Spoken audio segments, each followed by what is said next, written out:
सर्दियों के बाद बसंत का मौसम आ गया था, लेकिन तोरू वतनबे के दिल में अब भी ठंड फैली हुई थी। वह दिन ब दिन और अधिक खोया हुआ महसूस कर रहा था। नाउको की अनुपस्थिति उसे अंदर तक तोड़ रही थी और मिदोरी से उसकी दूरी अब और अधिक बढ़ने लगी थी। वह न तो नाउको के बिना जी पा रहा था और न ही मिदोरी के साथ जीवन को पूरी तरह स्वीकार कर पा रहा था। एक दिन तोरू को नाउको का एक पत्र मिला। पत्र में लिखा था कि वो अब भी मानसिक रूप से पूरी तरह ठीक नहीं हो पाई है, लेकिन वह उसके बारे में सोचती रहती है।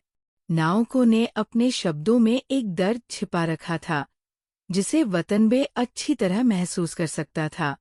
वह पत्र पढ़ते ही बेचैन हो उठा। उसने सोचा कि उसे नाउको से मिलने जाना चाहिए। वह जानता था कि उसकी अनुपस्थिति नाउको के लिए और अधिक कष्टदायक हो सकती है, लेकिन साथ ही उसके भीतर एक डर भी था।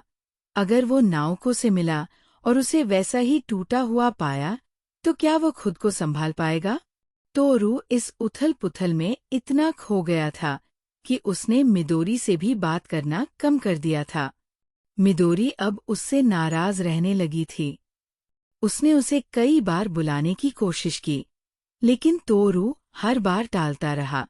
एक दिन मिदोरी ने उससे सीधे-सीधे कह दिया, तुम्हें तय करना होगा, तोरू। मैं तुम्हारे साथ रहना चाहती हूँ, लेकिन मैं किसी की छाया बनकर नहीं जी सकती। अगर तुम मुझे चाहते हो, तो मुझे अपनाओ, वरना मुझे भूल जाओ। तोरू के पास कोई जवाब नहीं था। वह जानता था कि मिदोरी सही थी, लेकिन उसके लिए ये फैसला लेना आसान नहीं था। तोरू ने खुद को किताबों में, सैर-सपाटे में और अकेलेपन में डुबो दिया, लेकिन कोई भी चीज उसे इस अजीब सी पीड़ा से बाहर नहीं निकाल पा रही थी।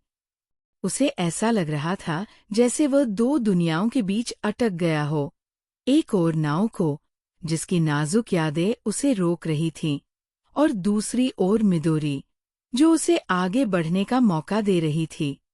वतनबे खुद से एक बड़ा सवाल पूछ रहा था। क्या प्यार केवल अतीत की यादों में जीना होता है, या प्यार का असली मतलब आगे बढ़ना और किसी को पूरी तरह अपनाना होता है?